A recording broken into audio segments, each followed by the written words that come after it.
3년 세계여행학교를 만든 대장님 한재식. 전 써니쌤이라고 불리는 이용선입니다. 이렇게 만나서 반갑습니다. 하바나 세계여행학교를 만들게 된 계기는 저희가 가족여행 가족 3년 세계여행 경험을 통해서 그 경험이 굉장히 좋았기 때문에 다른 아이들에게도 이런 경험을 나눠야 된다 생각을 했어요. 저 역시도 마찬가지고 나를 찾아서 여행을 한다고 하는데 나를 찾기가 책상에 앉아서는 굉장히 어렵더라고요. 다양한 환경 그리고 경험들 그리고 그 속에서 제가 어떤 반응을 하는지를 드러내놨을 때 저를 다시 다듬을 수가 있었던 경험이 있었습니다. 그래서 아이들이 어른이 되기 전에 자기 자신을 제대로 한번 보게 되는 그런 경험을 하게 되면 굉장히 좋겠다 생각을 했고, 거기에 증거라고 하면은 저희 집 아이들 셋이었습니다. 중학교 2학년, 1학년, 초등학교 4학년 때 3년 세계 여행을 하기 시작했는데 오히려 3년이 지나서 고등학교 2학년 나이에 고1 때 중학교 1학년이 되면서 아이들이 귀국을 했어요. 근데 그때 제가 아이들에게 느낀 모습은 아이들 스스로가 충분히 자기가 무엇을 하고 싶은지 알고 있는 것 같더라고요. 그래서 저희가 3년 세계여행 끝나고 나서는 하고 싶은 게 뭐니? 라는 질문을 꽤 많이 했던 것 같아요. 이거 해라 저거 해라 이렇게 걱정이 돼서 부모의 우려에 나온 어떤 지침이 아니라 아이들에게 네가 진짜 하고 싶은 게 뭐니? 라고 물었을 때 아이들이 그 3년의 경험 속에서 자기가 진짜 해야 될 일 또는 하고 싶은 일들을 방향을 정확히 잡고 있다는 생각이 들어서 저는 이 경험이 저희 아이들이 평상 일반적인 아이들이었기 때문에 다른 아이들도 이런 경험을 갖게 되면 우리 아이들처럼 자기 자신에 대해서 충분히 생각할 경험이 되지 않을까, 기회가 되지 않을까라는 생각으로 학교를 만들게 되었습니다. 하바나가 삶의 총체적인 역할을 해주는 곳이라고 생각을 합니다. 저희가 추구하는 교육은 그냥 아이들이 사랑받아야 된다 생각하는 거고, 부모들과 또는 어른들과 많은 대화를 좀 해봤으면 좋겠다 생각? 근데 그런 기회가 일반 학교나 이런 경험에서는 그런 기회 속에서 시간 속에서는 배려가 되어 있지 않기 때문에 저는 여행이란 과정에서 가장 좋은 건 대화를 굉장히 많이 해볼 수 있다는 거예요. 서로 생각했던 거 그리고 자기가 추구하는 것들을 자꾸 들어주고 또 제 의견을 말해주면서 아이들이 생각을 가늠하고 있다는 경험을 했기 때문에 저는 같이 밥 먹고 같이 자고 그리고 같이 뭔가 엄마가 부지런히 요리를 하고 그러면 아이들이 와서 수다를 막 떨고 맛있게 먹고 또 아침에 건강하게 일어나서 운동하고 뭐 이런 어떤 그냥 우리가 생각하는 이상적인 삶을 저희 학교에서는 계속 보여주고 싶습니다. 함께 나누면서 누군가 이번에 한 학생이 그런 말을 하더라고요. 하바나는 자신이 굉장히 이상적일 수밖에 없다고 생각하는 그런 경험들, 어떤 개념들을 실천하는 곳인 것 같다라고 말해줬는데 저는 그 말이 맞다고 생각해요. 이상이 아니라 오히려 지금은 그게 이상이 되었지만 바람직한 현실의 어떤 우리가 생각했던 행복한 가정, 행복한 학교의 모습을 그냥 저희는 아이들과 더불어 24시간 10개월 같이 살면서 보여주는 거죠. 저희가 어떤 모습으로 사는지 보여주고 어떤 게 옳은지 대화 나눠주고 무엇보다 잘 먹고 또 운동 열심히 해서 건강한 정신을 만들기 위한 체력과 영양을 충분히 공급해주면 그리고 충분한 대화의 시간을 갖게 되면 아이들이 그런 방향을 스스로 찾는다고 생각을 합니다. 그래서 저희는 하바나가 정말 보여주고 싶은 건 삶 자체를 우리가 이상적이라고 지금은 생각하고 있는 아주 일반적인 삶을 그냥 보여주는 거예요. 함께 살아주는 거죠. 오히려 그들이 궁금해하는 것들을 우리가 가지고 나가야 된다 생각을 했어요.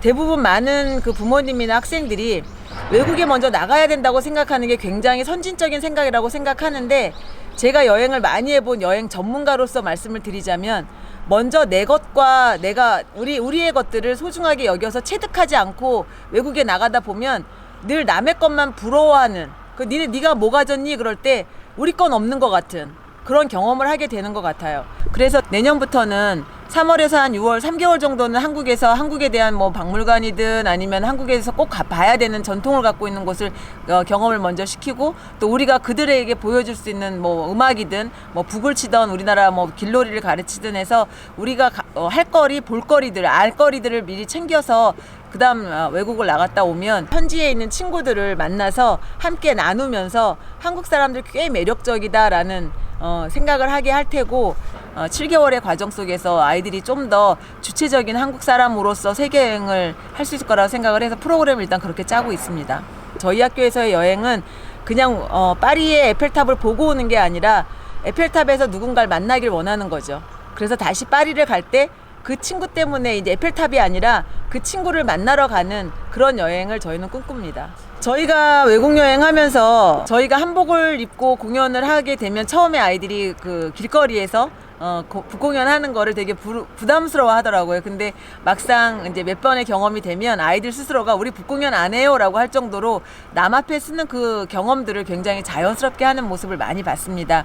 그런데 더 중요한 거는 외국 사람들이 굉장히 우리의 그 길놀이나 북공연을 할 때 엄청 감동적으로 받아들인다는 거예요. 저희가 그 한국에 있으면서 정읍 선생님한테 예절 교육을 받고 가는데 어떻게 절을 하는지 뭐 이런 것도 외국 사람에게 그대로 보여주고 있는데 진짜 심지어는 외국 사람들이 저희 공연 끝에 우는 사람들이 꽤 많이 있었어요. 저희가 보여주고 싶은 한국의 어떤 정신은 저희 아이들이 길에서 보여주고 있는 우리의 북소리가 아닐까 생각이 들어서 저는 무엇보다 외국에 나갈 때 아이들이 그 남들과 교류하기 위한 첫 번째 관문인 관심 끌기에서 저희는 저희 북공연과 길놀이 공연을 꼭 첨가시키고 있습니다.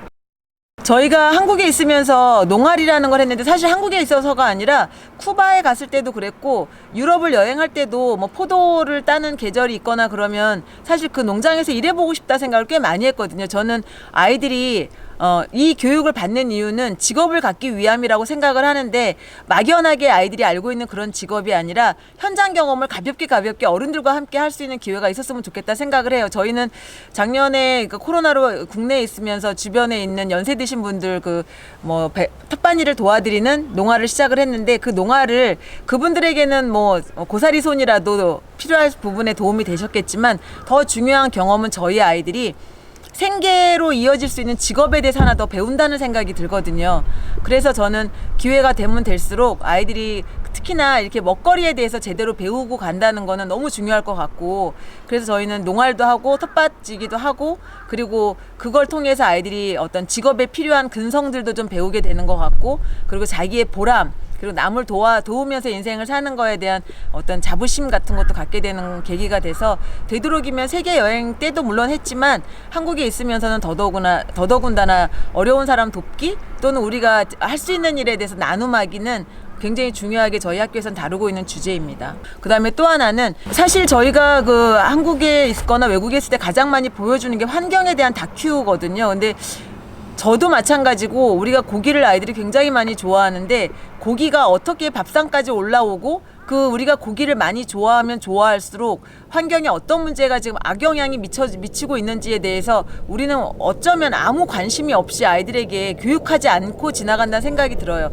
그 아이들은 지금은 아이들이지만 앞으로는 사회의 주체가 될 사람들인데 그 사람들이 어렸을 때부터 자연스럽게 올바른 먹거리에 대한 교육이 좀 되었으면 좋겠습니다. 저와 함께 아이들이 이곳에서 농사를 짓고 그리고 이 흙에 대해서 공부를 하면서 우리가 지금 지켜야 될 것, 실천해야 되는 것들 그러면서 우리가 어떤 먹거리를 앞으로 선택하고 그런 방법들을 구체적으로 좀 배우게 되는데 저는 인생에서 가장 중요한 어떤 토대가 되는 교육을 이 국내 여행을 하면서 더 많이 알게 되었고 앞으로 외국 여행할 때도 오히려 이제 이런 눈으로 다른 곳에 다른 유럽이든 미국이든 캘리포니아 이런 데 갔을 때도 농장 일을 도울 때 조금은 이제 아는 눈으로 일을 하게 되지 않을까 그리고 먹거리를 취하지 않을까라는 생각에서 이 먹거리 교육이 굉장히 중요하다고 특히 생태에 대한 교육은 앞으로 굉장히 중요해질 부분이라고 생각합니다. 그리고 그걸 통해서 농촌에 대해서 관심을 갖게 되면 저도 2년차 지금 농촌에 있으면서 이곳이 블루오션이라고 생각해요. 앞으로 아이들이 이곳에 와서 인구 소멸에서 지방 소멸이 되고 있는데 일자리가 이곳에 엄청 많거든요. 좋은 사람들이 많이 모여서 이렇게 텅텅 비어져 있는 도시들을 채우고 그리고 여기서 일자리를 갖게 되면 저는 서울이라는 그 한정되어 있는 곳에서의 인구 밀도가 점점 사람들의 삶의 질을 떨어뜨리고 있는데 좀 풍성하게 살 수 있는 좋은 사람들이 많이 지방에 분포될 수 있는 그런 기회를 교육을 통해서 하고 싶습니다. 우리 아이들이 어렸을 때부터 그런 경험을 하게 되면 아이들이 나중에 생계를 또는 삶을 살고 싶은 그 장소를 선택할 때 이 시골도 한 번쯤은 고려해야 되는 대상이 되지 않을까 생각하는 기대도 있고요. 그 어렸을 때 자연스럽게 대집에서 같이 잠을 자고 그러면서 그들과 함께했던 그런 어떤 아련한 추억 때문에도 동물을 키우게 됐는데 키우면서 더더욱 중요하게 생각하는 건 요즘 아이들이 교감에 대해서 굉장히 어려워하고 있는 와중에 우리 동물들은 굉장히 순수하거든요. 좋으면 좋다, 싫으면 싫다를 표현을 아주 직설적으로 잘하는 친구들이기 때문에 우리 아이들이 동물을 통해서 자연스럽게 교감하는 것을 공부할 수 있는, 체험할 수 있는 그런 공간이 됐으면 좋겠다고 생각해요. 내가 너 좋아해를 과하게 함으로써 그것이 과연 정말 사랑하는 걸까? 생각해 볼 때는 그게 아니거든요. 어쩌면 나의 이기적인 어떤 생각 때문에. 그런데 사람은 그런 와중에 뭐 좋던 안 좋던 살짝 그 자기 표현을 감정을 속일 수 있지만 동물들은 그렇지 않거든요. 그런 거를 자연스럽게 배우는데 그 중에서 말이라는 아이는 덩치가 엄청 크거든요. 또 다른 어떤 교감에 있어서 차원이 다르다고 생각해. 그래서 그 말을 통해서 배우는 어떤 그런 느낌, 또 우리의 그 생각, 이거는 또 하나의 그 업그레이드된 생각을 갖게 하는 그런 좋은 기회라고 생각하기 때문에 말을 키우게 됐습니다. 세계 각국 다니면서도 말이 있으면은 항상 이렇게 아이들과 같이 가서 보게 되고 기회가 되면 탈 수 있는 그런 자리를 마련하는데, 그러다가 인도에서는 알마를 태우는 그 수업이 있었어요. 특별 워크숍이 있길래 스페인 아이가 이제 가르치는 거였는데 거기 가서 이제 몇 줄을 배우기도 하고 또 저희 딸 아이도 이제 가르치게 됐는데 그들의 수업 방법이 정말 저한테는 굉장히 마음에 들었던 게 말하고의 친숙감을 아주 자연스럽게 이렇게 그 알려주더라고요. 그래서 제가 이제 한국에 있으면서 우리 아이들한테도 꼭 그런 수업을 해보고 싶었고, 그러던 와중에 인도에 가는 기회가 자주 되다 보니까 인도에서 말을 이제 2마리 사서 갈 때마다 저희 말을 태울 수 있는 기회가 됐고, 그러는 와중에 한국에서도 승마를 할 수 있는 기회가 됐네요. 참 행복하죠. 세계 여행을 하면서 아이들이 가장 크게 변화하고 놀라워한다라고 생각하는 거는 자기가 알던 사람들과 다르다는 거예요. 그러니까 미국 사람은 이렇다, 유럽 사람은 이럴 거고, 아프리카 사람은 어떻게 될 거다라는 어떻다라는 어떤 편견을 스스로 가서 깨보는 거죠. 특히나 뭐 예를 들면 인도 같은 경우에도 대부분 부모님들도 인도는 더럽고 비위생적이고 막 이랬는데, 여행을 저희하고 10개월 끝낸 아이들 중에 인도 경험을 한 친구들은 인도에 또 가고 싶다라는 얘기를 굉장히 많이 하거든요. 그러니까 저희가 세계 여행을 통해서 가장 크게 아이들에게 보여주고 싶은 건 내가 아는 세상에서 알고 있었던 그 편견을 가장 많이 깬다는 거고, 그리고 그 경험이 다음에 또 외국을 나갈 때 겁이 없게 하나 봐요. 저희 학교 졸업한 아이들이 외국으로 지금 나가 있는 친구들이 꽤 많거든요. 뭐 여행을 하던 유학을 떠나던 혼자 그냥 어른이 돼도 혼자 공부하러 나간다라는 거를 개척하기에 굉장히 겁내는 사람들이 많은데, 세계 여행이란 경험이 아마 그 공항들을 계속 이동하면서 공항의 어떤 관문을 어떻게 나가야 되는지를 경험해서 그런지, 그리고 가서 어떤 식으로 숙소를 구하고 거기서 어떻게 생계를 유지하면 된다는 거에 이 경험이 더 어떤 삶의 그 발판을 그 다르게 하는 것 같아요. 한국에만 있었던 아이들과 다르게 세계 여행한 친구들이 포부가 좀 커진다고 느껴지고, 일단은 내가 어떤 일을 해야 되겠다라는 거 어떤 제한점에서 그 폭을 굉장히 넓힌다고 생각이 들어요. 앞으로 어떤 거를 해야 되는지, 그리고 왜 해야 되는지에 대한 개념을 스스로 체득한다는 느낌이 들어서 세계 여행은 굉장히 중요한, 또 아이들의 어떤 미래를 준비하는데 큰 기회의 시간이라고 생각합니다.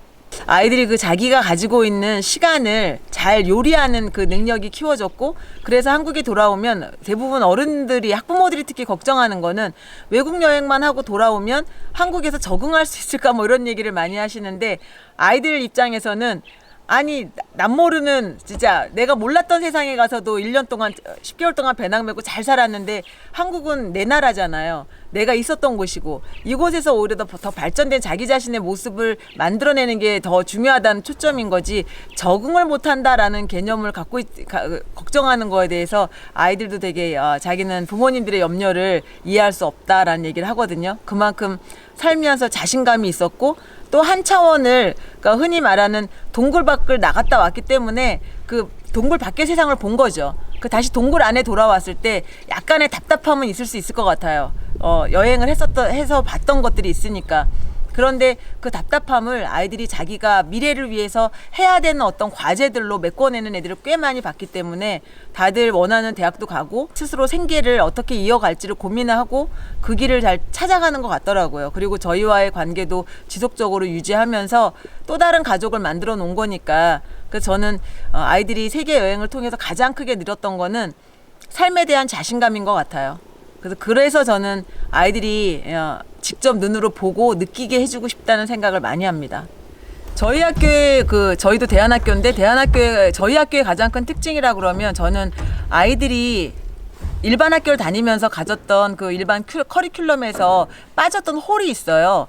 예를 들면은 아이들이 갑자기 수학을 싫어하거나 영어를 싫어할 때는 어느 단계가 갑자기 스킵이 된 거거든요. 학교에서는 학교가 정한 그 교과 과정을 1년의 단계로 이렇게 프로그램을 진행할 뿐이지 아이들의 개인적인 단계들을 신경 써주지 않거든요. 어느 시기든 내가 부족해서 잠깐 다른 짓 하거나 아니면 잠깐 다른 게 관심 있어가지고 어떤 학과적인 거에서 홀이 생겼던 그 부분을 잘 메꿔주는 역할, 그 부족한 부분을 다시 다듬어서 챙겨주는 역할을 하게 되면 아이들이 그 다음에는 그 부분이 해결이 돼서 그런지 갑자기 굉장히 크게 발전해서 공부적인 거나 뭐 이런 것들을 하는 걸 되게 많이 봤거든요. 저희 학교는 일단 구멍 메꾸기를 먼저 해주자. 그래서 저희는 개별 수업이 굉장히 잘 돼 있습니다. 연령이 혼합 연령이고 지금 같은 경우도 5학년부터 고3 아이들까지 있는데 그 아이들이 어떻게 그러면 수업을 진행하고 있는지 굉장히 의아하실 것 같아요. 근데 저희가 하고 있는 교육은 각계 전투라고 하죠. 아이들마다의 필요성에 의한 그 맞춤형 교육을 저희가 그런 방안을 그동안의 경험으로 만들어내서 아이들이 각자의 그 수준에 맞는 교육을 지도하고 있습니다. 그래서 1년 과정이 끝나면 다른 것보다도 영어나 뭐 이런 공부에 대한 것들이 많이 자신감을 갖는 경우가 오히려 더 훨씬 많은 것 같아요. 그래서 저희는 대안학교는 부족했던 각자가 다르게 부족하잖아요. 그 다르게 부족한 것들을 각자가 잘 자신 있게 하는 그 홀을 메꿔주는 그 메꾸는 시간을 갖게 하는 그런 경험을 저희는 한다고 생각을 합니다. 저희는 그래서 가장 중요한 거는 어떤 과목을 가르치느냐가 중요한 게 아니라 저는 아이들이 탐구력을 갖게 하는 게 되게 중요하다고 생각해요.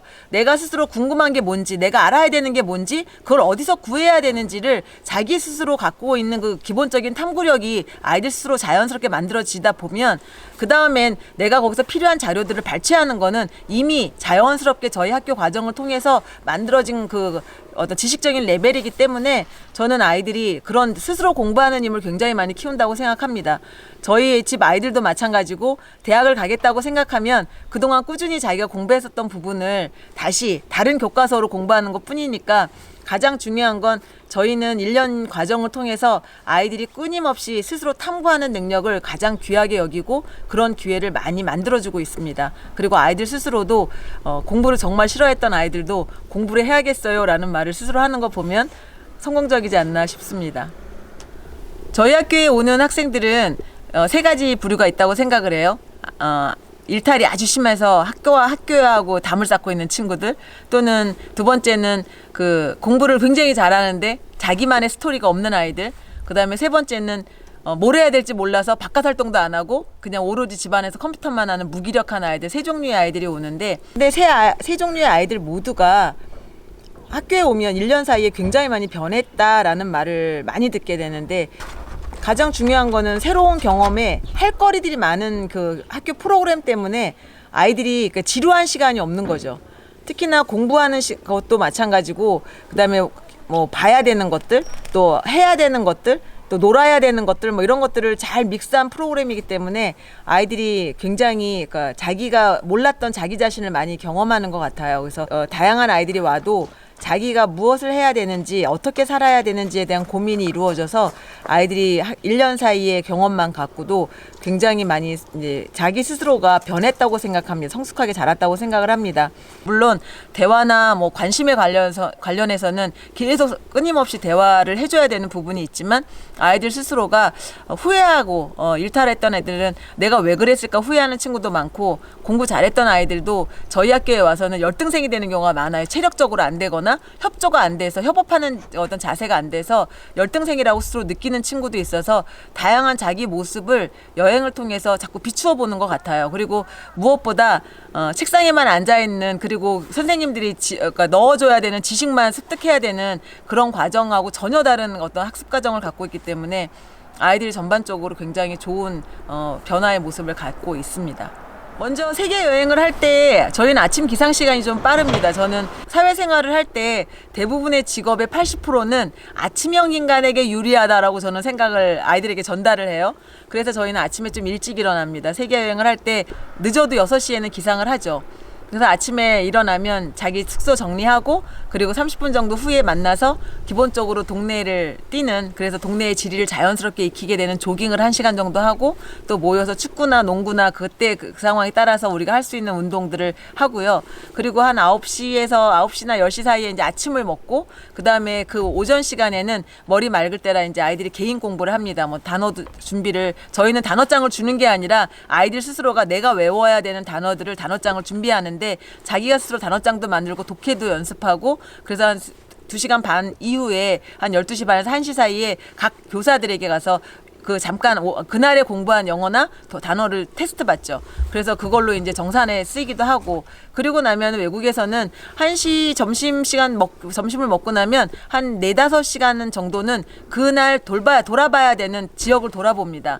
돌아보고 사전 공부도 해야 되고, 그리고 보고 오면은 저녁 시간에 이제 다음에 가야 되는 그 장소에 대한 역사 공부도 하고, 그다음에 영어 뭐 수거를 외우거나 아니면 스피킹을 하거나 하는 그런 수업도 있고, 그리고 거기에 따라서 아이들마다 독서 토론 수업도 있고 또 세계사 수업도 있고. 그래서 우리가 지금 세계 여행을 하면서 꼭 알아둬야 되는 것들, 특히나 글쓰기 수업을 굉장히 중요하게 여겨서 그런 작업들을 아이들과 그 나머지 시간에 작업하는, 그리고 이제 이동하는 날 또 정산하는 날을 또 똑같이 일주일에 한 번씩 잡고 있어서 그런 작업들을 이어가고요. 한국에서는 저희는 한 달을 4주로 봤을 때 1주는 긴 여행을 갑니다. 그래서 뭐 4박 5일이나 5박 6일 정도의 일정의 프로그램을 여행을 하고, 그 다음에 일주일에 한 번 수요일쯤 해가지고는 짧은 나들이를 가죠. 가깝게 여기서 한 뭐 2시간 이상 거리에서 있는 범주 내에 있는 것들을 저희가 돌아보기, 뭐 박물관이든 견학지든 아니면 우리가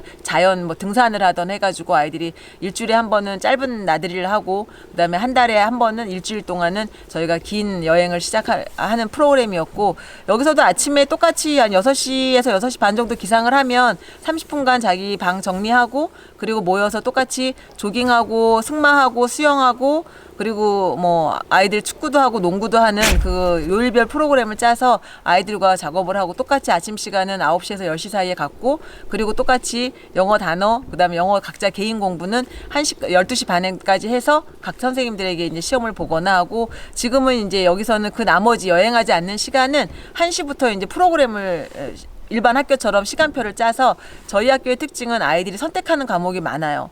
아이들이 연령 차이도 나고 관심도 좀 다르기 때문에 스스로 선택한 거에 대한 공부를, 시간표를 선택하고, 그 나머지 시간은 자기 스스로 뭔가 해야 될 것들을 준비하는 시간을 많이 줘요. 공부는 제 생각에 남이 가르쳐주는 시간이 많은 것보다는 남이 가르쳐주는 시간이 20%면 80%는 그거를 점검하고 다시 자기의 것으로 습득하는 개인 시간이 많아야 된다고 생각을 합니다. 그래서 저희는 아이들이 스스로 원하는 수업을 선택하게 하는데, 여기서 이제 큰 문제가 하나 이제 저희가 맞닥뜨린 것은 무엇이냐면, 적극적으로 뭔가 하려고 하는 아이들한테는 이런 선택형 수업이 굉장히 좋아요.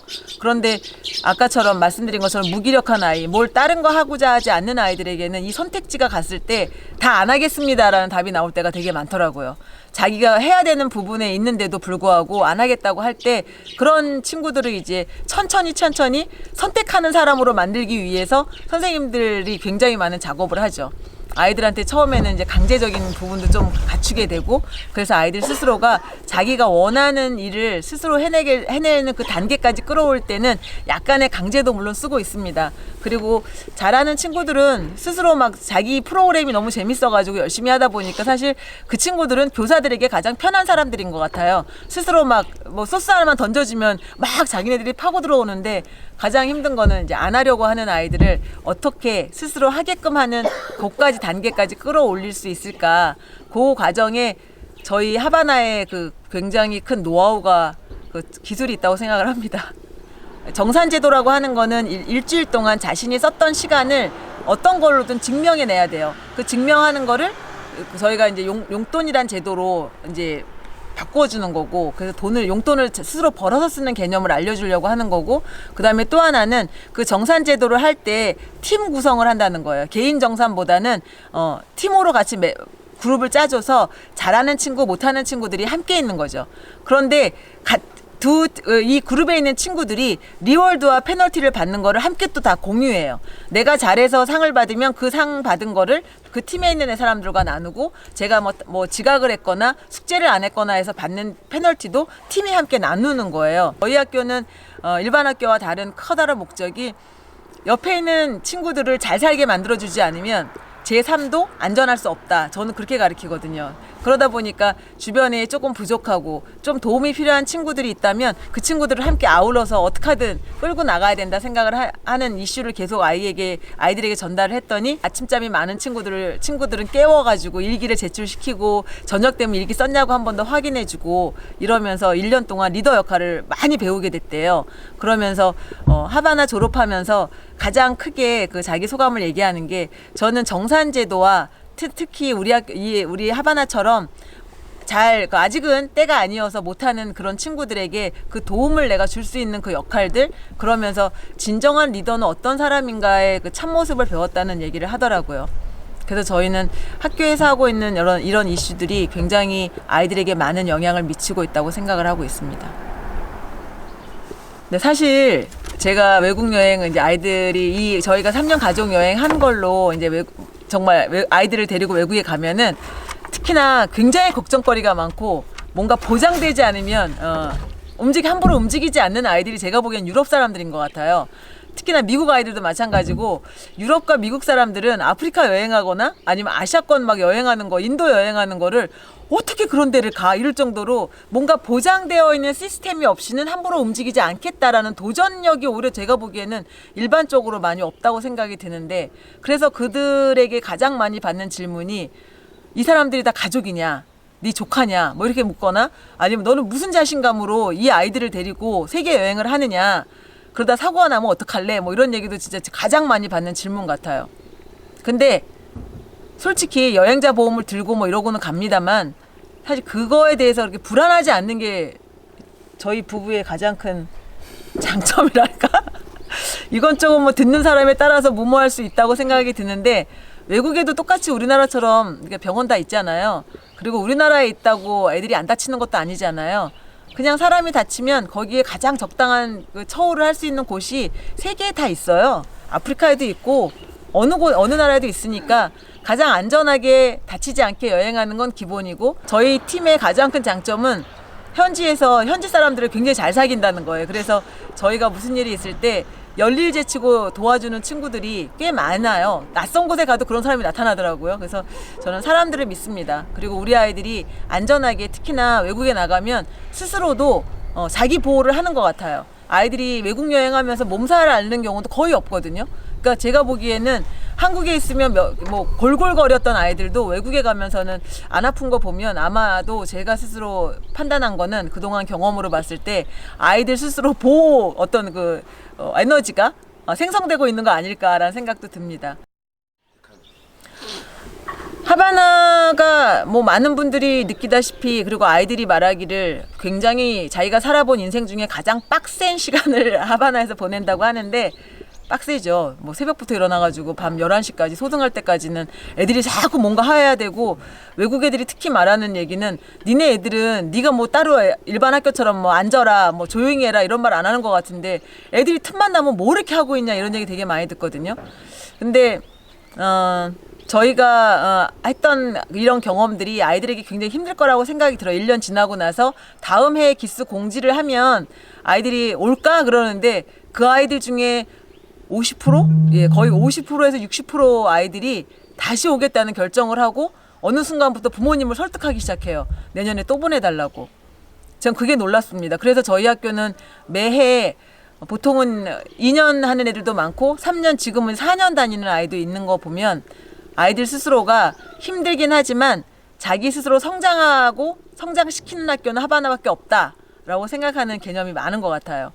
그리고 나머지 친구들 뭐 사정에 따라서 자기의 이제 1년 하고 나서 다른 목적을 갖고 이제 나가는 친구들도 있는데 그 중에 대부분은 뭐 고등학교 아이들은 검정고시 치고 대학을 준비하는 친구들도 있고 아니면은 뭐 의무교육 한도 내에는 고등학교 이내에 있는 아이들은 1년 여행하고 다시 일반 학교로 가도 그게 큰 제재가 없기 때문에 그리고 뭐 학교마다 뭐 성적 테스트 같은 거 하는데 아까 말씀드린 것처럼 저희 학교는 자연적으로 자기 탐구력이 굉장히 많이 키워져 있어서 문제들을 굉장히 잘 해결합니다. 또 하나는 아이들이 1년 경험을 통해서 다른 아이들이 갖지 않은 특별한 경험을 갖고 그거를 말할 수 있는 힘이 생기기 때문에 학교에서도 굉장히 주목을 받는 것 같아요. 어떤 친구는 학교 선생님들이 너무 인생 부럽게 살았다 그러면서 나도 너처럼 살고 싶다라는 얘기도 학교에 가서 들었다고 하더라고요. 그래서 아이들이 자기 어떤 1년 동안 했던 경험이 굉장히 자신감이 있다 보니까 일반 학교로 가서도 굉장히 재밌게 잘 살고 있고 자기 역할이 굉장히 커지었다고 말하는 친구들도 많았고 그래서 학교 끝나고의 진로는 선택인 것 같아요. 일반 학교 돌아가기, 검정고시를 통해서 뭐 대학 가기, 아니면 사회로 직접 나가기 뭐 이렇게 다양하게 있는데 뭐 유학 가는 애들도 많고 그런 거 보면은 어찌되었든 간에 삶의 자신감은 분명히 생긴 것 같습니다. 저희 학교는 규칙이 5가지 정도 있는데요. 하나는 욕하지 않기, 그리고 약속 시간 잘 지키기, 금주 금연, 핸드폰 사용 금지, 그리고 연애 금지 이렇습니다. 뭐 욕하지 않기, 뭐 시간 잘 지키기, 뭐 금주 금연에 관한 거는 굳이 설명하지 않아도 잘 그 목적을 아실 것 같고요. 학생들이 가장 반감을 갖기 시작하는 2가지 규칙에 대해서 조금 더 설명을 할게요. 먼저 그 핸드폰 사용 금지에 관한 건데 저희가 많이 고민을 했습니다. 요즘 특별히 또 AI 시대라고 해서 이제 핸드폰이나 뭐 이렇게 디지털 인터넷 같은 거를 모르면 과연 아이들이 많이 떨어지는 거 아닐까라는 생각도 한편에선 걱정하시는 분이 계신데 저희가 판단한 거는 아직 아이들이 스스로 생각하는 힘이 부족한 경우에 남의 생각으로 도배되면 안 된다는 생각을 많이 했고, 두 번째는 한번 이렇게 뭔가 찾아봤을 때 그거를 적당히 그것만 하지 않고 계속 유혹의 시간을 많이 소비하고 있어서 정말 자기가 해야 되는 일들을 잊고 있는 경우도 많았고요.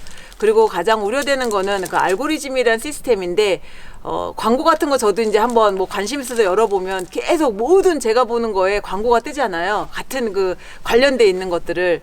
근데 저희 어른들은 어느 정도 뭐 통제가 된다고 하는데 아이들은 생각하는 부분이나 이런 것들이 계속 그렇게 영향을 많이 받을 거라는 생각이 들었습니다. 그래서 우선은 핸드폰 금지를 핸드폰을 잘 사용하게 하기 위해서 오히려 핸드폰이 없는 시간에 아이들이 스스로 생각하는 힘을 길러놓으면 어떤 것이 옳은지 그른지를 판단할 수 있는 그런 시간이 다 자연스럽게 찾아올 거라 생각해서 굉장히 유익할 거라 생각하는 마음에서 핸드폰 금지를 하고 있고요.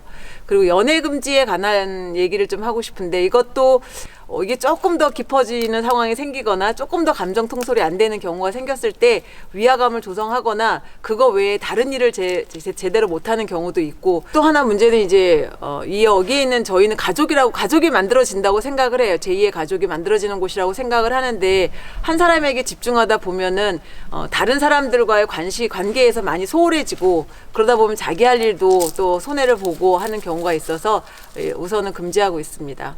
많은 대안학교들이 아이들의 자유권을 보장한다고 웬만하면 아이들이 하고 싶은 걸 하게 합니다. 근데 제 생각에는 제 어렸을 때를 돌아보면 과연 내가 하는 것들이 세상의 전부일까라는 생각을 해요. 너무 많이 다른 거죠. 그런데 세상을 여행하면서 특히나 더 많이 배웠죠. 제가 갖고 있는 편견들이 굉장히 많았다는 것을. 근데 아이들도 마찬가지일 거라고 생각을 해요. 그래서 저는 아이들이 먼저 하고 싶은 거를 반드시 하기 위해서는 해야만 하는 것들을 미리 내가 몰랐던 거, 내가 하기 싫었던 거지만 우리가 어른들이 생각하기에 요것들은 기본이야 라고 하는 것들은 해낼 수 있었던 아이들, 해야만 하는 것들을 해내는 아이들이 결국 하고 싶은 것을 한다고 저희는 생각을 합니다. 그래서 아이들에게 하고 싶은 것은 반드시 한다라는 하바나 학교를 만들어 놓고 이거는 어쩌면 아이들한테 이상이지 않을까요? 라고 말을 들을 수 있는 어떤 부분도 있는데 아이들도 스스로 1년 과정을 통해서 알아요. 내가 하고 싶은 걸 하려면 내가 이미 해둬야 되는 것들이 있었다는 것을. 근데 그 해둬야 되는 것을 하지 않으면 나중에 하고 싶은 거를 맞닥뜨렸을 때 그 자격을 받지 못한다는 걸 아는 거죠. 그래서 자연스럽게 이 과정을 아이들이 스스로 소통하고 체득하게 하는 방법을 저희는 프로그램 1년 내내 굉장히 주안점을 두고 운영하고 있습니다. 학부모님들께 이런 말씀 드리고 싶어요. 옛날에 저희가 취직을 할 때는 이력서라는 걸 썼어요. 그렇죠? 어느 고등학교 입학하고 졸업하고 대학교 입학하고 졸업하고 어느 회사에 입사하고 퇴사하고 뭐 이런 기록만 쭉 쓰는 몇 년에 뭐 했다라만 쭉 쓰면 취업을 할 수 있었습니다. 근데 요즘은 자소서라는 걸 쓰죠.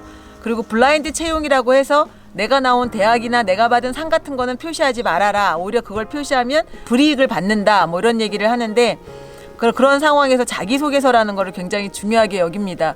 제가 10만 시간을 아이들과 함께 지내면서 왜 세상이 아이들에게 어떤 걸 가르쳐야지 좋을까? 어떤 거를 아이들이 학창 시절에 갖고 있으면 사회에 나가서 적응하기 좋을까라는 고민을 했을 때 이력서와 자기소개서의 차이인 것 같아요.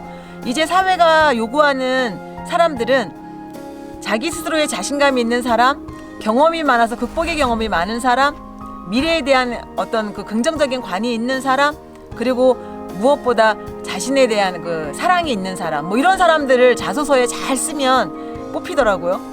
그러니까 옛날에는 어디 나오고 어느 대학 나오고가 중요했는데 지금은 그런 것들이 나와도 이제 소용이 없다. 사람을 보겠다라는 관점으로 바뀌고 있거든요. 그래서 저는 자소서에 쓸 수 있는 이야기들을 많이 만들어주는 경험을 학창 시절에 1년이라도 최소 1년이라도 갖게 해주셔야 된다고 생각을 합니다. 저희 학교의 또 다른 가장 큰 특징은 저는 글 잘 쓰고 말하는 경험이 굉장히 살면서 중요하다고 아이들에게 가르치고 있거든요. 그래서 매일 한 바닥씩 한쪽씩 애들이 일기를 매일 쓰고 일주일마다 일주일 보고서라는 걸 일주일을 정리하는 보고서를 홈페이지에 쓰고 그리고 1년이 지나면 문집을 쓰게 합니다. 그리고 그런 과정이 지나가면 1년에 아이들이 한 5권 정도의 노트를 일기장으로 갖게 돼요. 그러면서 굉장히 뿌듯해하는 걸 봅니다. 일반 학교에서는 공책 한 권을 마스터하기가 되게 어려운데 끝내기가 어려운데 저희는 최소 일기장만 5권을 끝내니까 아이들이 어떻게 썼던 간에 굉장히 뿌듯해하는 결과물을 보는데 저는 앞으로는 글쓰기 경험이 굉장히 중요하다고 생각해요. 그 글을 잘 써야만 어디든 가서 내가 하고 싶은 거를 지원할 수가 있고 막상 지원이 1차가 끝나면 2차는 면접이거든요.